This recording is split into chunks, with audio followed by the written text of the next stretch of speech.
Thanks very much for joining us today in what is a very wet, very dreich Aberdeen day. Obviously, we are in the midst of a US presidential election. We're just a couple of weeks out from the date of the election. So it seems like a good point in time to have a wee think about the process, have a wee think about how the event is going, and to see if we can spot any patterns as to what the outcome will be, because it is something that we are impacted by, and something that is generally thought to be on a bit of a knife edge. So what I wanted to do today with this talk is to, I guess, not assume knowledge on your part about how this thing works, because it's quite a weird electoral system, the Electoral College. So we'll spend a wee bit of time talking about the process, the rules, and how it works. I'll then move to talking about the campaign just now, the 2024 election, and some of the the unusual events that we've seen in this election. And then we'll project from November to January and the process after the election, thinking about what happens in that period, the transition, and why that indeed happens, and what happened the last time out, why that was able to happen with the January 6th riots at the Capitol. Nicole tells me I should probably talk for about 40 minutes and leave about 15 minutes for questions. I will try my utmost to do that. I know I can rattle through this in about 20 minutes. I know also that I can speak for about an hour and a half about this topic. So we'll try and aim for somewhere in the middle, and hopefully we will get to some questions towards the end. So just to kind of set the scene a little bit in terms of the presidential election and how it functions. The Constitution, US Constitution, outlines the rules for who can be the president, and how often these elections happen. So the second Tuesday in November is when the election happens. Sorry, the first Tuesday in November. So the earliest it can be is the 2nd of November. This year it's Tuesday the 5th of November. And that happens every 4 years, regardless of anything else that is going on in the world or in the United States. So, for example, in 1944, in the middle of the World War, there was a presidential election. And indeed, in 2020, with the COVID pandemic, there was still a US presidential election. Operated under slightly different conditions, of course, a lot more mail-in ballots. But the process, the outcomes, everything was largely in tune with what the usual rules are. So every 4 years. And since FDR's fourth election win in that 1944 election, candidates or presidents have been limited to 2 terms. So, for example, if Donald Trump were to win this election in 2024, he would be ineligible to stand in 2028, having already served from 2017 to 2021. So he would not be eligible. Just because there was a break between those 2 terms wouldn't mean that he would be able to stand again. The US presidential system as well is set up as an indirect election. I'll speak a little bit more about that in a moment, but effectively there's 2 kind of contests that go on here. There is the first contest of primaries, which is the parties selecting their nominee for president. So they go through this process where they, basically campaign in each of the states. Each state has its own Republican Party, Democratic Party, who have events, campaign events, right the way through to what is called the primary election, where they cast votes in favor of their preferred candidate to be their nominee. And then we move to the general election, which pits the winner of the Democratic primaries against the winner of the Republican primaries. Those are the top tier candidates. There are other parties as well, but given the electoral system, there is very little opportunity for them to engage in the process. So largely I probably won't talk about those parties anymore after this point. We're largely focusing on the Democrats and the Republicans. But it is an indirect election, and what that means is that the winner is not necessarily the candidate that wins the most votes overall. You may well remember in 2016, this was the most recent election where this has happened, that the winner of the popular vote, so the person that got the most votes across the country, wasn't the person that was elected president. Hillary Clinton won over 3 million more votes than Donald Trump in 2016, but she effectively won them in the wrong places and did not triumph in the Electoral College, which we'll talk about a little more in the upcoming slides. So just to kind of expand a little bit on this elections process, I think the important thing to point out is that the presidential elections don't really occur in a vacuum. Although I'm talking about the 2024 election campaign as if it is something that really started in the summer and runs through until November, that's not really the case. What I would say is that when a president takes the oath of office on the 20th of January, the next election campaign really kicks off the following day.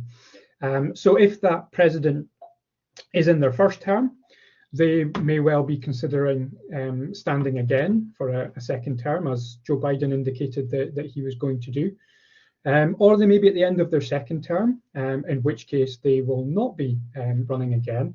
And their party will be looking to try and figure out who's going to be the presumptive nominee, who's going to be the candidate that takes over from the president for their party, who's going to run in the next election. And there might be several candidates. There might be a favorite, but there might be a lot of other candidates that are interested in running as well. And that can vary from the sitting vice president. That can be governors of large industrial diverse states. It can be members of the House of Representatives or the US Senate. And it can be none of those. It can be people that come from business communities or more recently, the television industry. So they might start to think about this. They might start putting together what's called an exploratory committee to figure out if they can facilitate running for president, if there's interest in a candidacy. And they will start to try and raise funds to do so. They will set up a fundraising organization. They will come up with policies. They will come up with slogans and an agenda to run on. And the thing that's crucial at that stage in the process, and this is, as I say, this is not long after the president has taken the oath of office. The thing that's important at that stage is name recognition. So getting yourself known as a candidate, getting yourself known not just within your district, if you're a member of the House, or within your state, if you're the governor or a senator, but countrywide, because running for president means taking in all 50 states, plus the District of Columbia, Washington, D.C., plus all the US territories overseas as well. So you've got to be well known. So that's what that kind of first and second years of that process is about. And if you come through that early process, it's about starting to build momentum at that stage as well. Keeping the press up to date, making sure you're making waves, you've got some good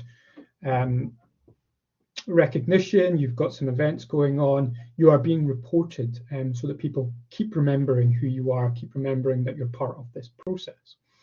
So by the time you get to year 3, that invisible primary, as it's called, so the kind of selection process is starting to narrow down as well. So there'll be candidates that recognize that it's not viable, that they haven't really made the breakthrough in terms of recognition, they haven't maybe raised enough money in order to run for office. So they quietly fold their campaigns. And so in most cases, you're left with maybe 5 or 6 candidates that think, yeah, okay, I can still make a go of this. And they move forward into the actual primary process. So this is when each state has their own contests. So voters, registered Democrats, registered Republicans will go to the polls in those states, and they will cast their ballots for particular candidates in a couple of different settings. So in most cases, they're called primaries, and that's basically a secret ballot where they'll put their ballots in. They'll tot up the results of that. And in most cases, they allocate them somewhat proportionally. In some states, it's still winner takes all. So if you are the winner of that state, if you get the most votes in that state, you will take all of that state's delegates to their party convention, where they will then vote for you for the candidate. In some states, it's a wee bit more proportional. So they'll split it so that, if you get, say, 30% of the votes in that state, you will get a rough equivalent number of delegates going to the convention. The other way they do it is the party caucus in some states. I'm trying to remember how many there are. About a handful of states have caucuses, Iowa being the most famous of them. It's one of the early states that votes. And those are kind of public meetings, which they have around the state. It's not a kind of traditional ballot. It is almost a kind of delegate system where the public meeting decides. They put forward delegates to a state meeting, who then put forward the delegates towards the convention. But after you have a couple of these primaries, usually in the early part of year 4, or the late part of year 3, candidates will again start to drop out of the process. It's quite an attritional process. So what happens is, if you don't win in one of the big early states, or if you don't indicate that you seem to have wider support by finishing a strong 3rd or a strong 4th in somewhere like New Hampshire or Iowa, or South Carolina, which tend to be some of the early primaries, you may well drop out of the process. You will realize that you don't have an opportunity to win the nomination, and then you might throw your support to another candidate. As the process goes on, we have more and more of these contests across the states, and eventually at some point, one of the candidates will probably get over the majority number of delegates for their convention, and they will be the presumptive nominee. And so the Republicans and the Democrats have these big nominating conventions in the summer of the year of the election. So this year, the Republicans had theirs in early August or late July, and the Democrats had theirs in the middle of August. And usually what happens with that, in the case of the Republicans, was Donald Trump had won a significant number of delegates. Nikki Haley stayed in the process, in the race, right up to quite close to the convention, but eventually recognized that she was never going to be able to overcome his lead, and eventually dropped out and endorsed Donald Trump. The Democratic race was slightly different this year, but ordinarily that's what would happen, is that the Democrats, even a sitting president, has to go through this kind of primary process, but it's usually automatic, or largely automatic, that the sitting president would secure the nomination. And indeed, that was what was going to happen.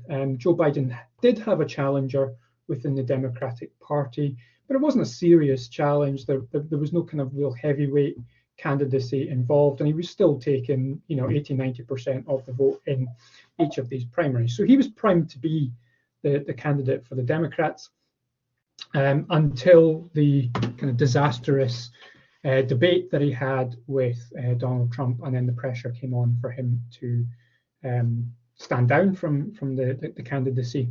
And at that point, it looked potentially like the Democrats might have what's called a kind of brokered convention, so an open convention where the delegates would not be bound to vote for any of the particular candidates. they could vote for whoever they wanted to. However, the Vice President, Kamala Harris, did a really good and quick job of rallying support around her, and kind of basically rounded up all of enough delegates to win a majority without any real challenge. And so their convention became a formality as well. So that was in the summer. And then the election campaign really begins in earnest after that. The presidential candidates select their running mates, those that they hope will be their vice presidents if they win. They generally commit to some level of balance on the ticket, so largely either looking for geographic balance or gender balance or ideological balance sometimes as well. I'll speak a little bit more about that in a moment as well. But there are a lot of considerations when it comes to choosing a running mate. And then, yeah, we move to November, and that's when the election happens. So I've got a map of the 2020 Electoral College. This was the Joe Biden versus Donald Trump election last time out. And the Electoral College looked like this. So basically, the voters go to the polls in each of the states, and each state is allocated a certain number of what are effectively delegates to represent them, to represent their votes in the Electoral College.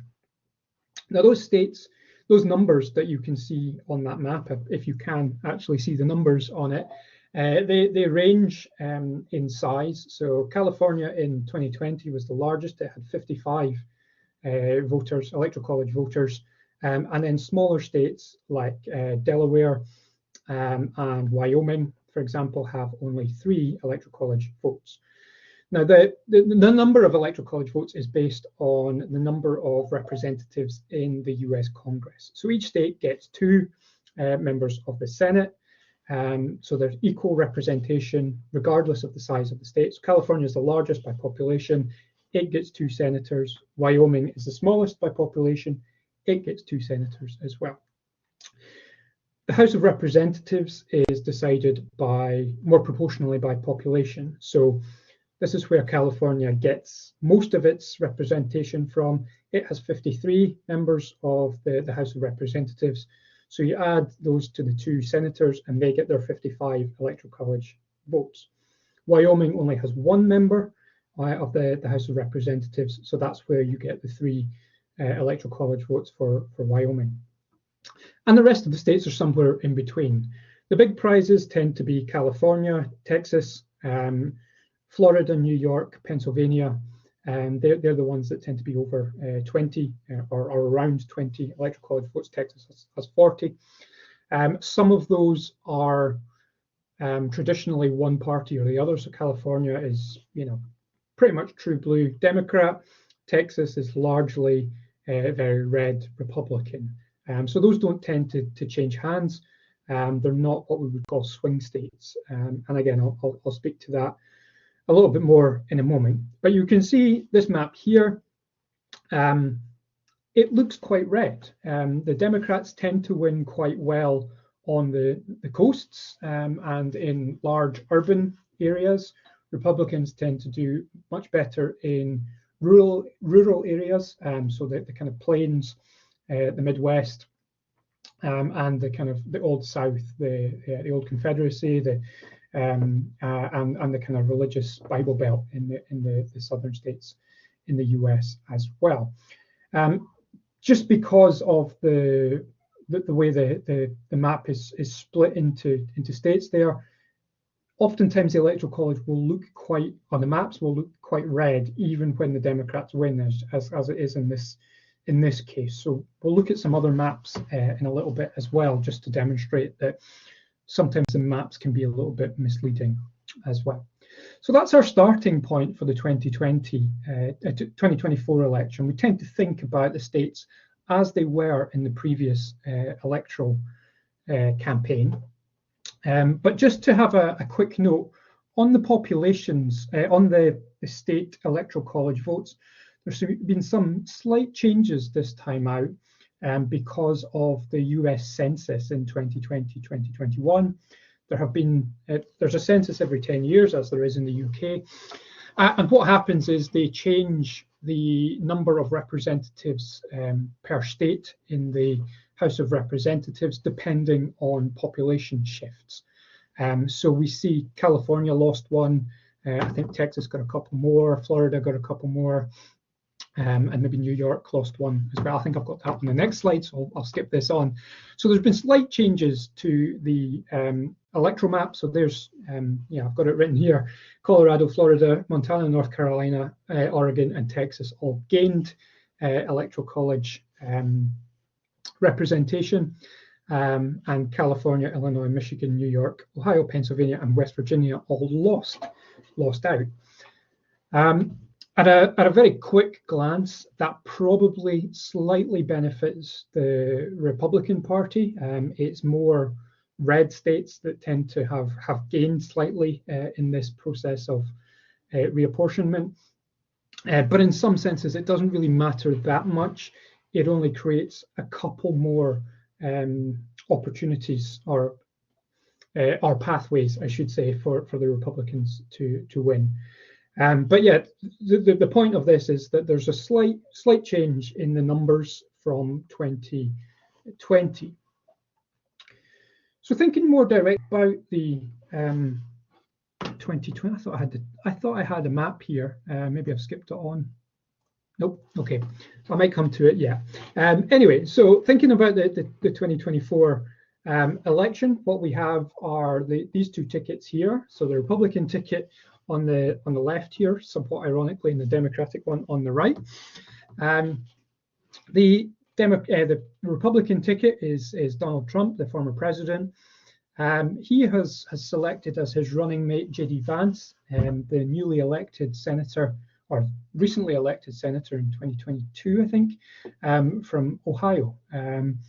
Now, the Vance pick is an interesting one because ideologically, he's very, very similar to Donald Trump. His politics and his approach to politics, very similar. So very much aligned. He was a never Trumper at one point, I think, in 2016, and probably right up until 2020, but seems to have come full circle on that and is now squarely in the kind of Trump part of the Republican Party. Donald Trump is a businessman from New York, but I think his home state is now considered to be Florida. So he was looking for a candidate that would be able to help him, perhaps in the Midwest. Ohio is a good pick for that. It largely links to the kind of Rust Belt round about it. So key states there, including Pennsylvania, Wisconsin, and Michigan, all vaguely in play in the election. So he's hoping that the selection of J.D. Vance might have a kind of a knock-on effect in those neighboring states as well. And as I mentioned before, Kamala Harris took on very late the Democratic nomination for president. She's from California. She was a former Attorney General of the state there, former senator, became vice president under Joe Biden. She selected Tim Walz, who is the governor of Minnesota. So we're still looking Midwest. Again, there was some talk about her choice of a VP pick. She was looking perhaps at the Arizona senator, Mark Kelly, former astronaut. May well have been a good pick in terms of winning Arizona, but that would have been kind of two Westerners on the ticket, so you don't have very much geographic diversity there. Tim Walz is also quite different from Kamala Harris. She's kind of more establishment, more kind of elite, highly educated, considered to be a kind of establishment figure. Tim Walz has this kind of Midwest kind of folksy charm, was a high school football coach, kind of talks to a slightly different demographic, particularly white collar workers in the Midwest. So she's looking for a bit of balance there. One interesting thing, I suppose, is that Harris and Waltz much more similar in age. And in fact, I think if they're not both 60 or 59, they're roughly in that ballpark. There's obviously quite a large age difference between Donald Trump at 78 and JD Vance, I think, is 43. So just a little older than me, in fact. So you can see some aspects of thinking about demographics, thinking about what those candidates can bring to the ticket. One thing I would say about vice presidential picks and vice presidential debates is that oftentimes there's almost, trying to think of the best phraseology for this, nothing matters less in a presidential election campaign than the vice presidential debate, because nobody watches it and no one really cares unless something happens to the president. So a good choice of VP candidate probably doesn't win you anything or wins you very little, but a bad choice, as we saw with John McCain and his choice of Sarah Palin in 2008, a bad choice can be quite problematic. I think in both cases, they've both vaguely gone for safe-ish choices. I think personally, if I were Donald Trump, and that's a scary thought to have, but I probably wouldn't have picked JD Vance. I would probably have looked for someone with a little bit more of a diverse appeal, because the people that support Donald Trump and the people that support JD Vance are largely the same people. He hasn't broadened that appeal, and that's the appeal. That's the demographic that Donald Trump's going to need to talk to in order to win this election. So I would probably have picked someone with a little bit more of a diverse electorate in mind. But I suspect some of his political advisors would probably have said the same thing, but I'm not sure anyone really tells Donald Trump anything that he doesn't want to do. So that's the ticket, or those are the tickets as it stands, and this is the contest that we have. And I pulled this slide, or these numbers off of the 270 to win website about a week ago. I don't think the polls have changed significantly since then. We have seen, kind of ups and downs, but this is a kind of average of the trajectory of those polls. The dark blue are the states that the Democrats are almost certain to win, upwards of 95% certain. And the dark red ones are the ones that the Republicans are almost certain to the same level. The slightly lighter colors, so lighter blue, lighter red, are still most likely to go to those parties. There's slightly less certainty, but they are still upwards of 80% likely to go to those parties. So if we add those together, you get the numbers at the top of the screen there. Democrats probably starting the election on around 226 electoral college votes. The Republicans starting just a little bit behind on about 219.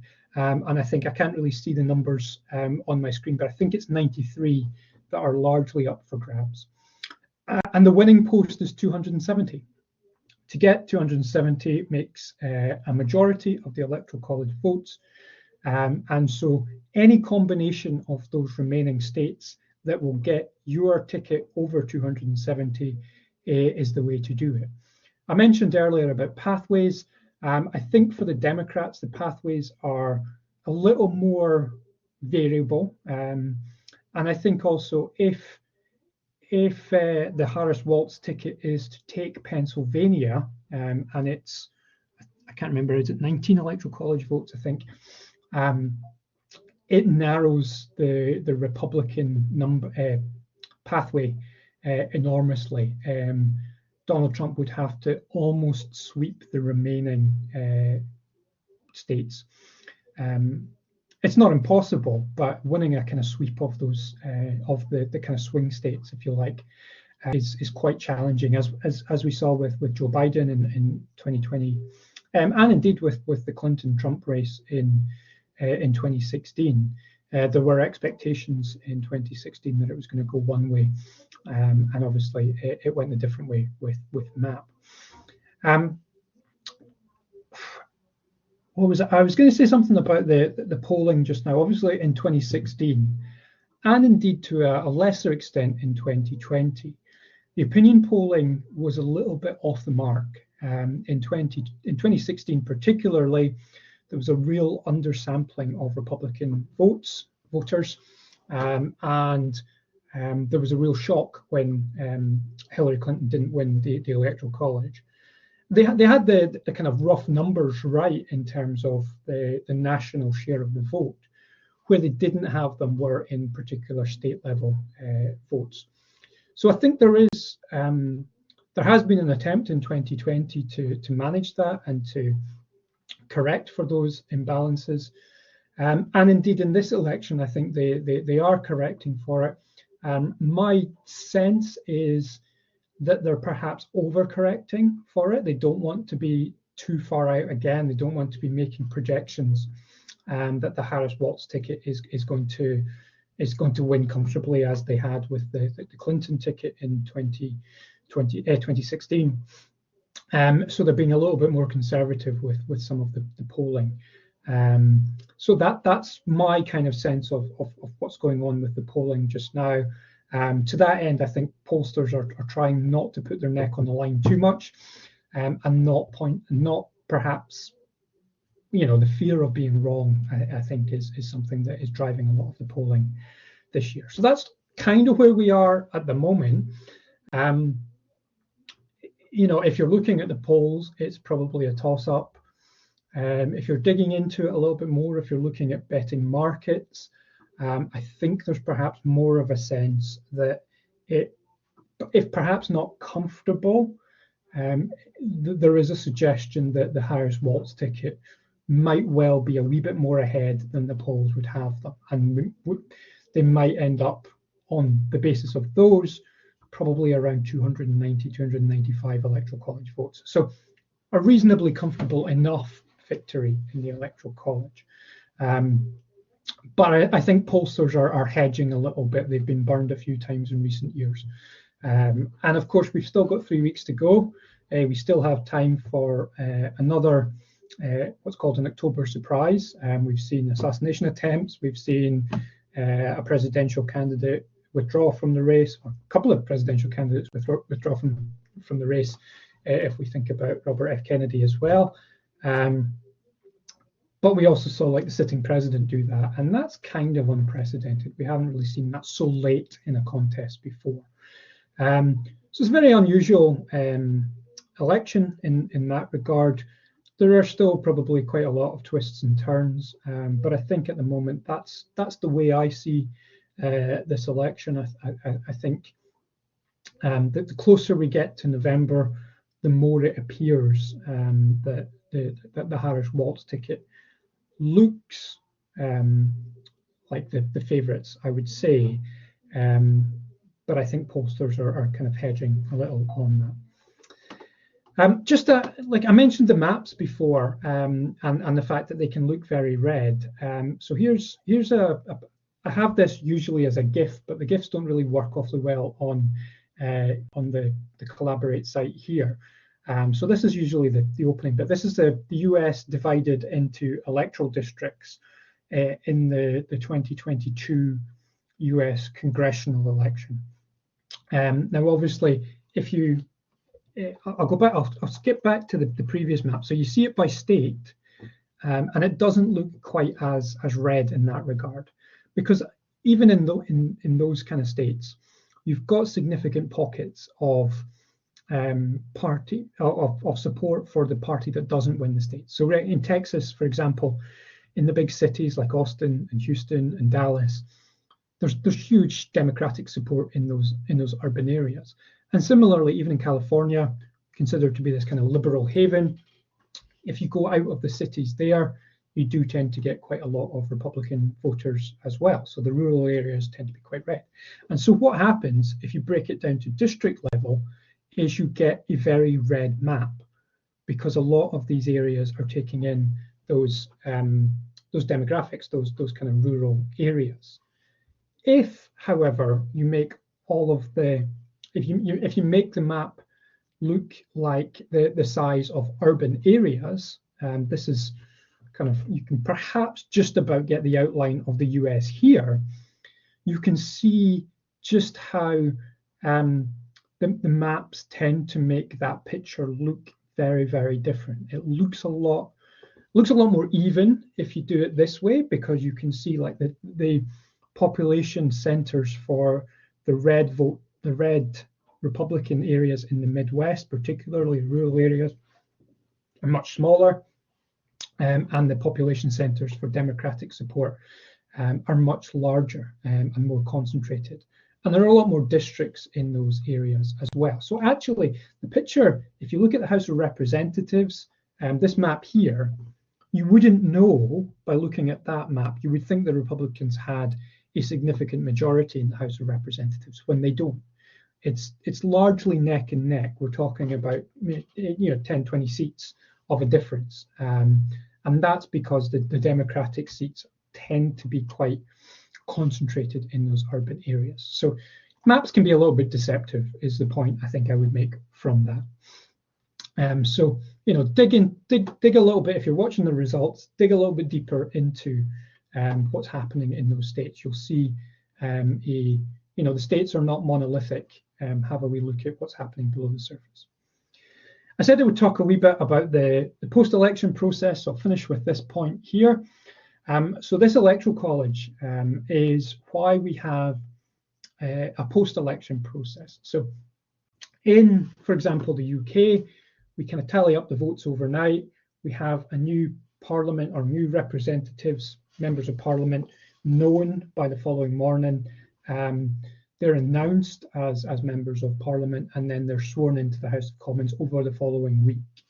It's a direct election, and we'll know the outcome very quickly. With the US presidential election, the electoral college means that we have this kind of indirect element to it.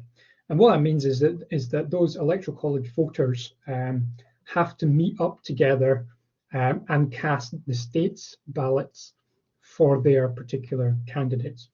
So, for example, Delaware's 3 electoral college voters will meet up in their state capital. Delaware is Dover, I think. I should really pick a state that I know the state capital of. They meet there, cast their votes for president and vice president, and then they send those to the US Congress, who have a joint session on the 6th of January, where they open all of these ballots. They have a discussion about them, whether they're going to accept them. If they don't accept them, they break into the 2 chambers. They have a bit of a debate and then a vote, and then they decide whether they're. Then they ratify the votes. Generally, is what has happened in every election.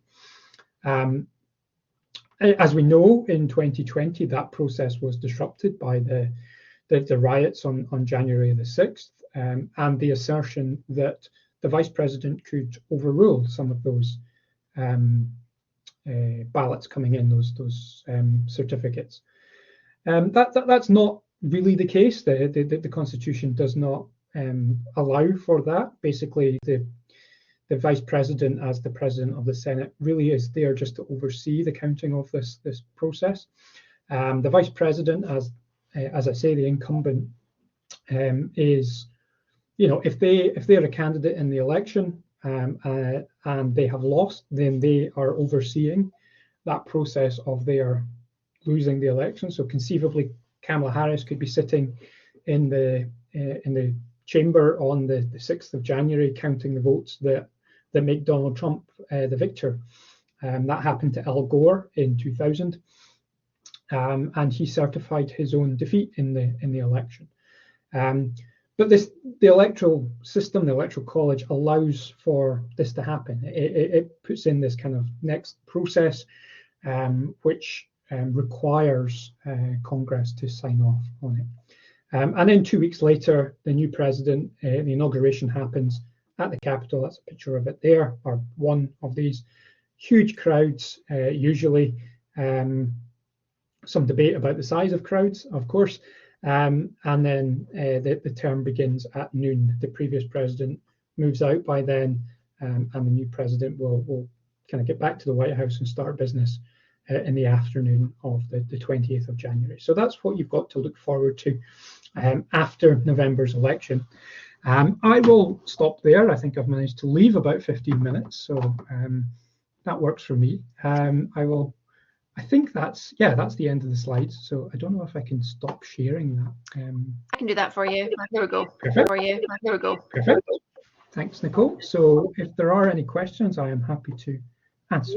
Yep, that was brilliant. Thank you so much for that. That was like, I was saying, it's so interesting, but also like I find it like quite anxiety inducing when it's so close like that, you know. So their first question is, how would you say the assassination attempts at Trump have impacted his campaign? I mean, I could spend the next 15 minutes answering that question, because there's a couple of ways to look at it. I think initially, my initial reaction to it was that would have won them the election, because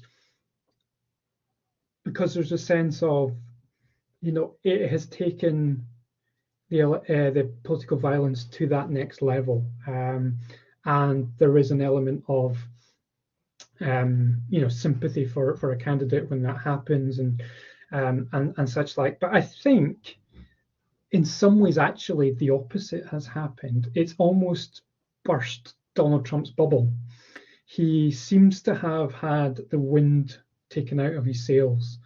If you look at his rallies now compared to 2020 and 2016, but even before the assassination attempts, it feels to me like his heart isn't in it anymore, and he doesn't really seem that interested. He doesn't have the same energy.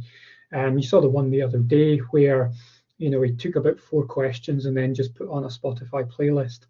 It seems like he's just like, yeah, you know, let's just get this over and done with now. So for me, I think there's an element of that he's just, yeah, he's done, you know, and it seems kind of weird. We're still 3 weeks away from an election that by polling appears to be fairly in the balance, but we do have a candidate that appears to just have kind of, you know, given up. Very interesting. Okay, next question. Would you say that the election is turning out to be tighter than might have been expected after Biden withdrew and Harris became the Democratic candidate? And why might this be the case? And then in brackets, I read a BBC article this morning about activist disquiet in Michigan after Harris initially going off like a rocket there. Yeah,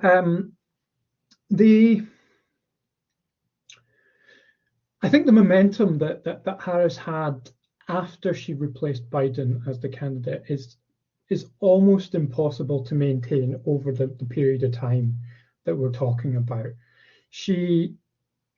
One of the really fascinating things I thought about with Harris was people, even as vice president, people didn't really know who she was and what she stood for.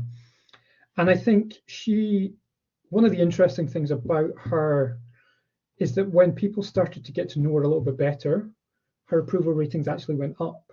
Now, this is almost unheard of for politicians. The more you hear about politicians, the less you like them.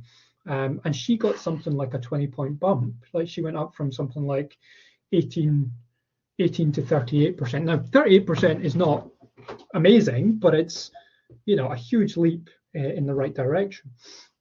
And that's kind of stayed fairly stable, although, you know, I do take the point that in some states, as people have become more aware, and I think Michigan's one of those states where the situation in the Middle East is quite a relevant issue, and Harris, as not just as vice president, but also a very strong pro-Israel voice. Her husband is Jewish as well.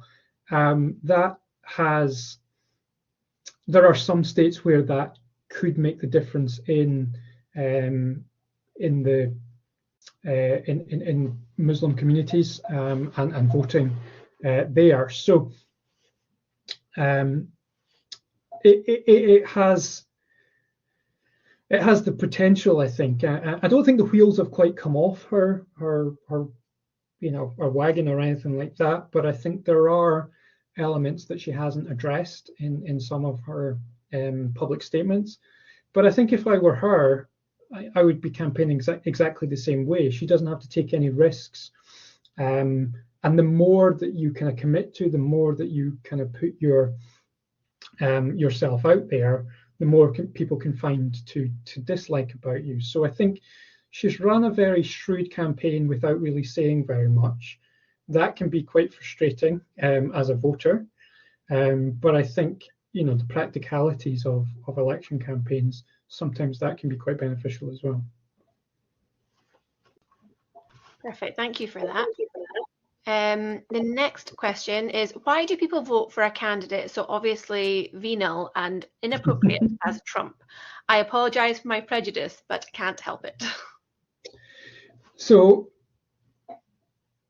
Donald Trump speaks to a particular demographic, particularly, especially in 2016, but even since then.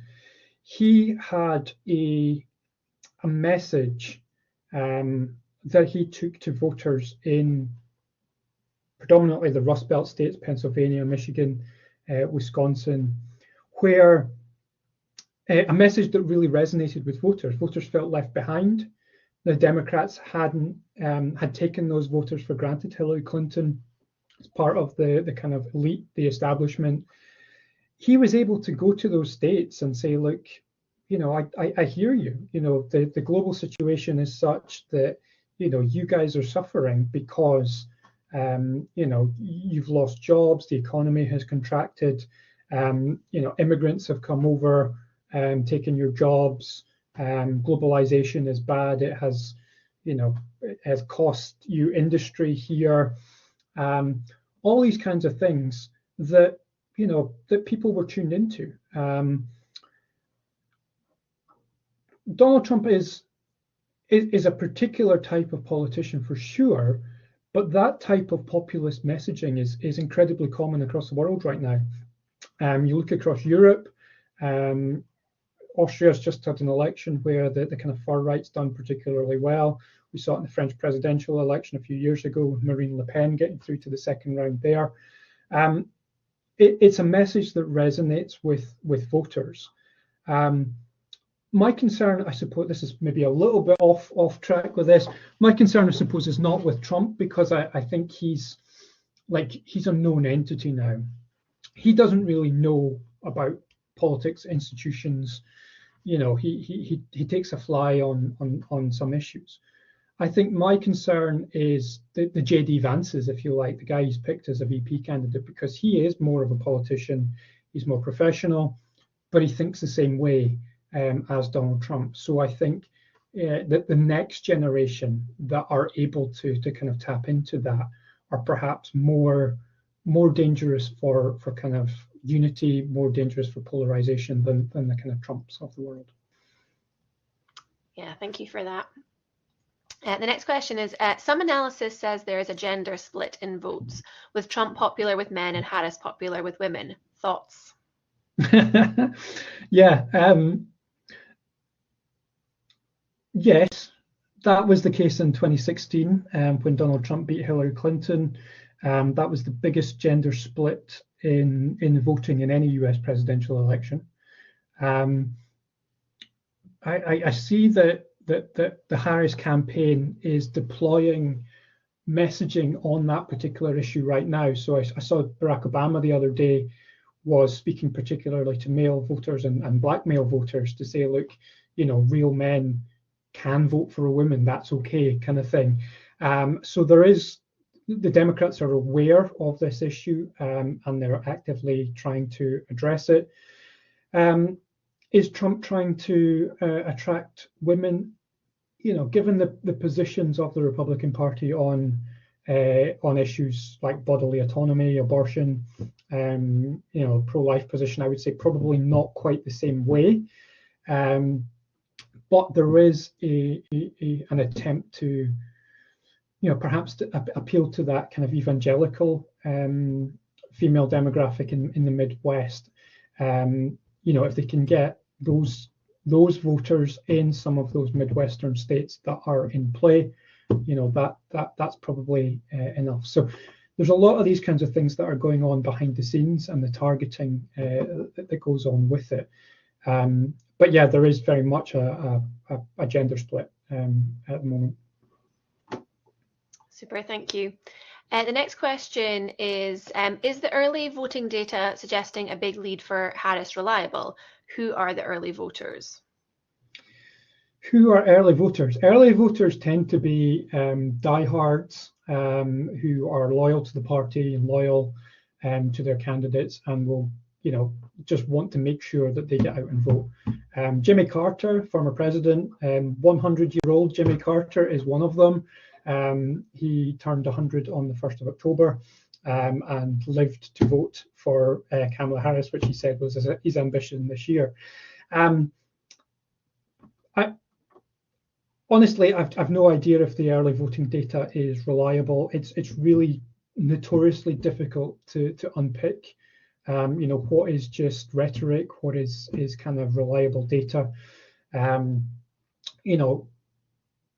Parties will be kind of more confident, or more kind of reluctant to kind of give that data away. But I would say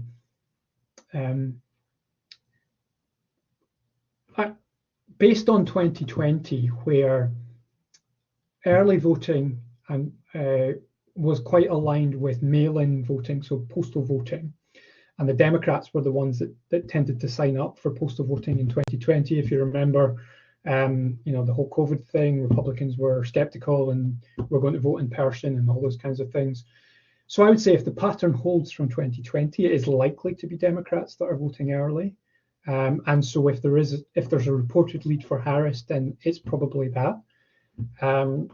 Let's wait and see until election day to see what happens. But I mean, my hunch would be that would be the case, but it's difficult to know.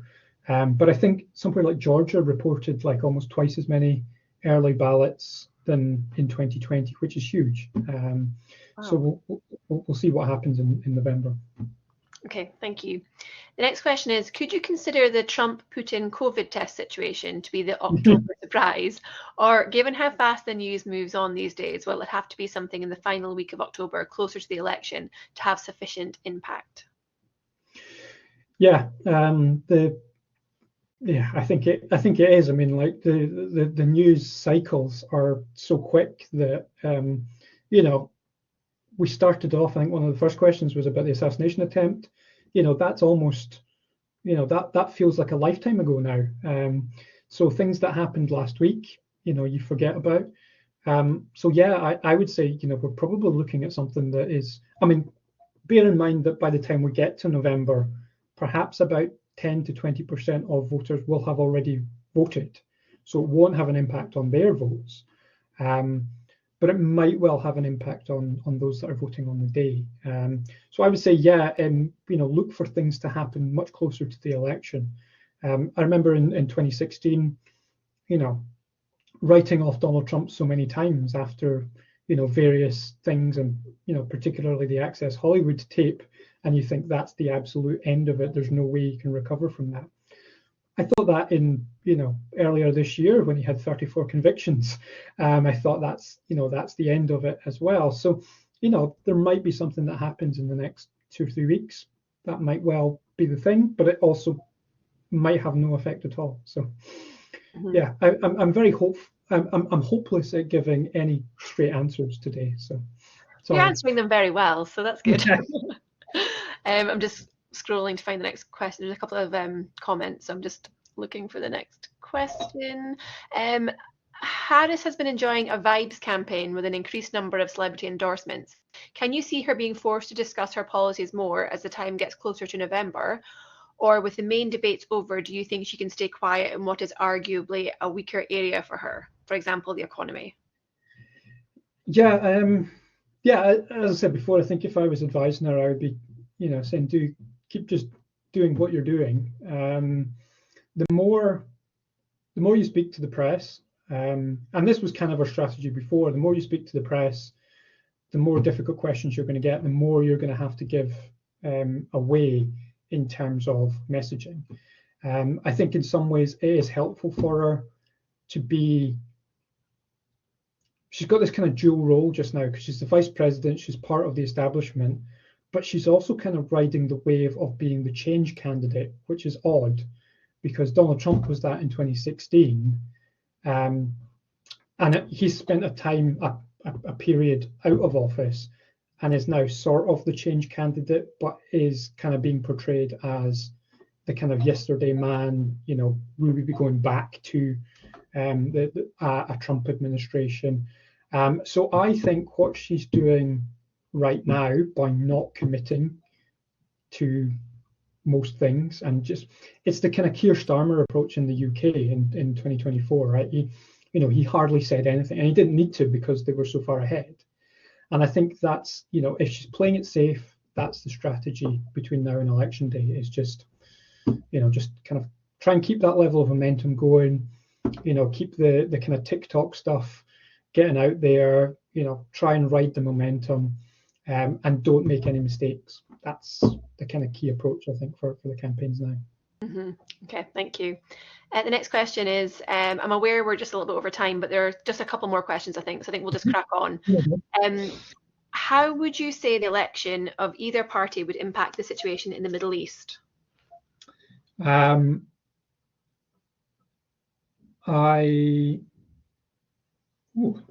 don't think it has much of an impact because I think regardless of which party is in the White House or which party controls Congress, the US policy towards Israel isn't going to change much.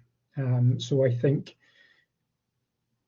if there was a conflict, and this is kind of getting away from the question slightly, there would be serious differences, for example, on the Russia-Ukraine situation.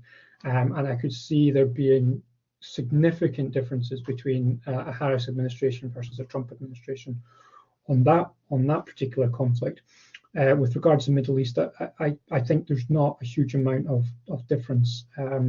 Not so much that there's not a huge amount of difference between their foreign policies, but I can't see either of them taking a much stronger line than the other on Israel or Palestine or Lebanon. So I don't think it impacts it that much.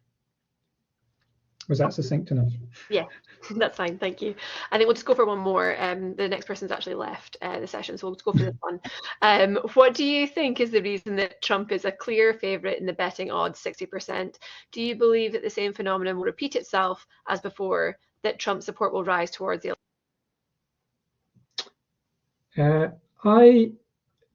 That's not my understanding of the betting odds. I had seen reports that Harris was more of the favourite in the betting odds, that Trump maybe was slightly more of a favourite in the polling.